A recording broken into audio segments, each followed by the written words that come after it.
Welcome back. Thank you for staying with the Hot 7 Nightly News. On Friday, the 3rd of May, police officers attached to the Gros Islet police station conducted a search at Grand Riviere upon the person of Michael Philip Laurent, a 30-year-old resident of Grand Riviere, Gros Islet. A .380 pistol and 10 rounds of ammunition were recovered during the said search. He was later charged for possession of a firearm and ammunition without a valid license. Michael Laurent was escorted to the 1st District Court, where he was granted bail in the sum of $5,000 cash or suitable surety on each count.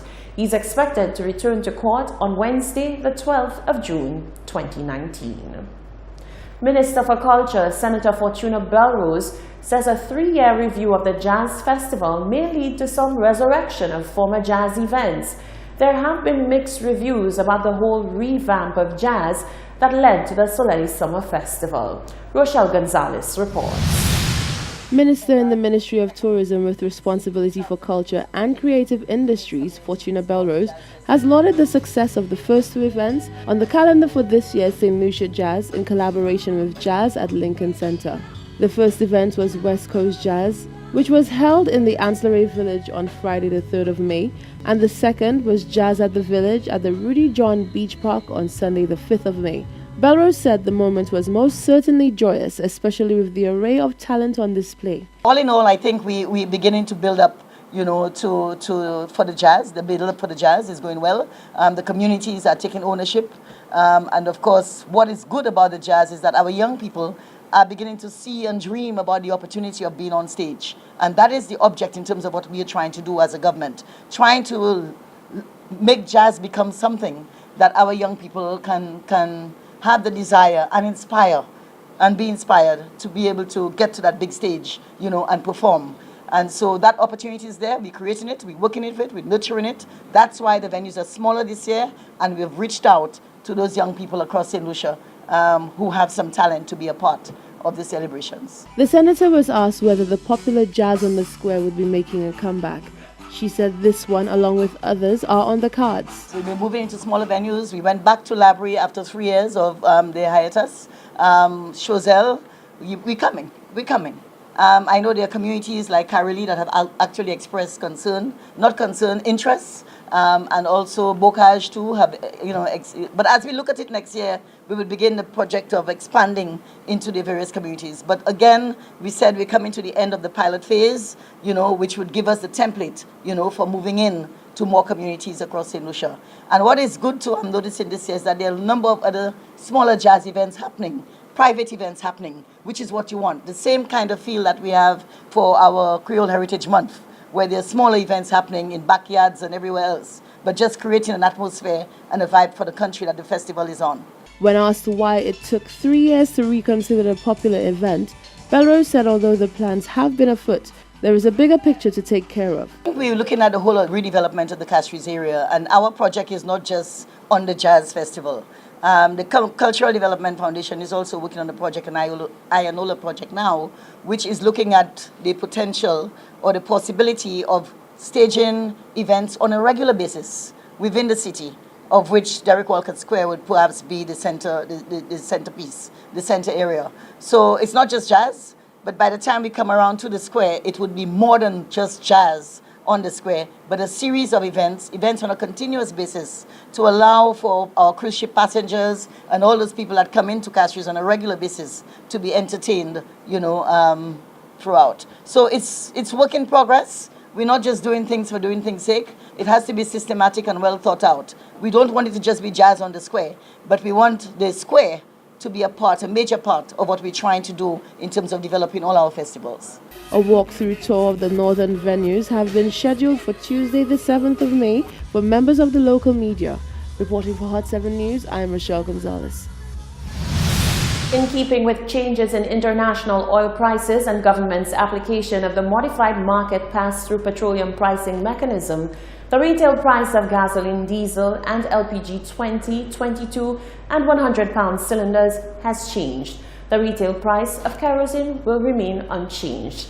The price changes took effect today, Monday. Gas increased from $13.81 to $13.95 per gallon. Diesel increased from $13.87 to $13.93 per gallon. The 20-pound cylinder decreased from $32.33 to $31.96 per cylinder. The 22-pound cylinder decreased from $35.84 to $35.44 per cylinder. The 100-pound cylinder decreased from $205.48 to $203.63. Kerosene remains at $8.51 per gallon. The next adjustment of retail price of fuel products will be on Monday, the 27th of May, 2019.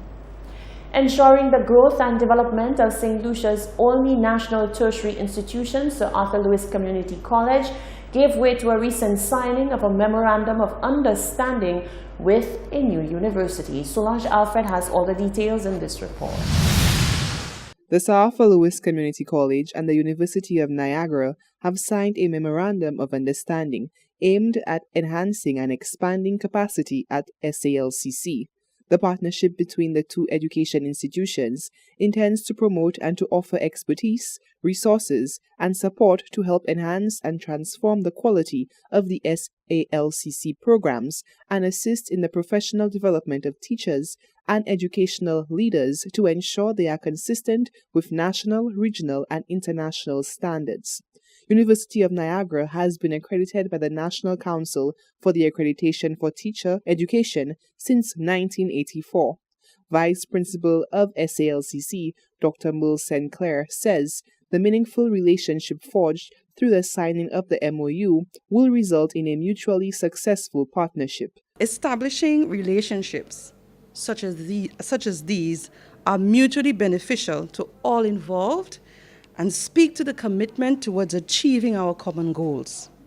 The promise of programs that prepare and qualify our staff and students to meet the needs of the society, the collaborative activities that we engage in through this partnership as it relates to academic research, developing joint curricula, and facilitating exchange programs will positively impact all parties involved. Providing insight into the specifications of the MOU was Dean of Division of Teacher Education and Educational Administration, Dr. Anthony Felicien. The thrust to partner up with Niagara University stems from their strong point being in educational leadership, says Felicien. In an era when we are concerned about the quality of education, the direction many of our schools, colleges would like to go, we feel that it is quite opportune, this agreement. And it is quite at the appropriate time when we consider equipping all our leaders at the college, managers, deans, whatever level, with the necessary skills to ensure that we have a fully and effectively running community college. While we look at this agreement at the Division of Teacher Education, it is not only restricted or limited to the college, because we are also thinking in terms of the St. Lucian education system at large, where we have noted that the requirements for positions such as district education officers and principals requires persons be trained in educational leadership. And we know that this is an area where we do not have too many persons trained. So we're also looking at the possibility of linking up with Niagara University to see what we can develop, providing training for our district education officers and also for our principals, whether long-term or short-term. Echoing the sentiments of Dr. St. Clair Auguste was Assistant Professor at Niagara University, Patricia Briscoe. She highlights the need for the exchange to be mutual, where both institutions stand to benefit from the exchange of knowledge. It's going to be hopefully a long and productive and fruitful and mutual collaborative partnership where it's not just us coming with information, but we're learning from each other. And I think that's important. Not only for the St. Lucian economy and the country, but also for us to learn from you, because everybody learns from each other. And I think that's a very good approach to our partnership, is that it's going to be collaborative. Furthermore, Felicien says the direction of the Ministry of Education is leaning towards having a bachelor's degree as a requirement for entry into the teaching profession. He notes the Division of Teacher Education has been mandated to develop a bachelor's degree in primary education. The University of Niagara provides a bachelor's degree in elementary education.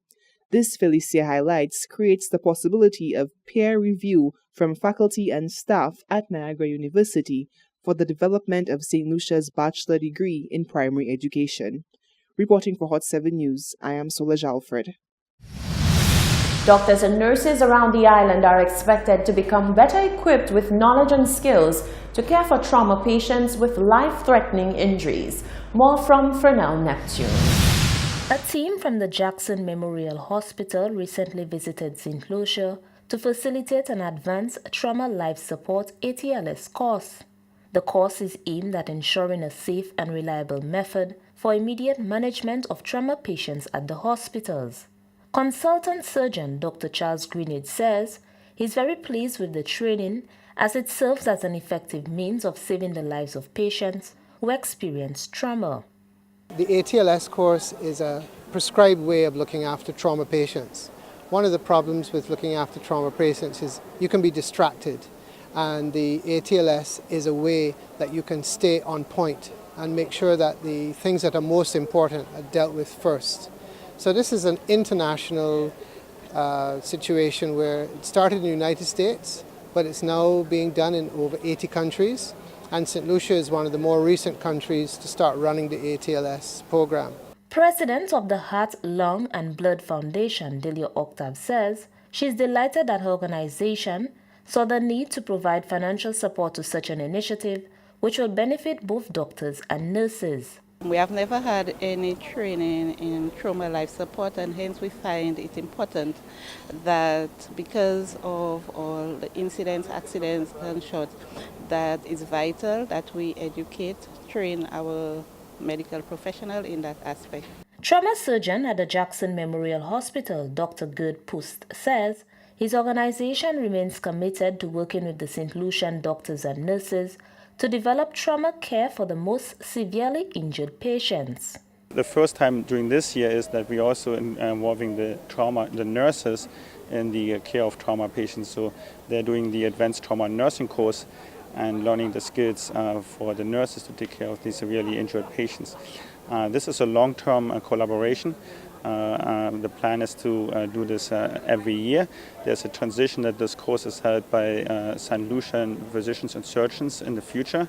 We're very happy that two of our St. Lucia surgeons came to Miami to do the instructor course, and they're now instructors for the Advanced Trauma Life Support course. Doctors and nurses from the Victoria, St. Jude and Tapio hospitals benefited from the Advanced Trauma Life Support course. Reporting from the Communications Unit of the Ministry of Health and Wellness, I am Fernell Neptune. This is the Hot 790 News. Stay with us. There's more news coming up after the break.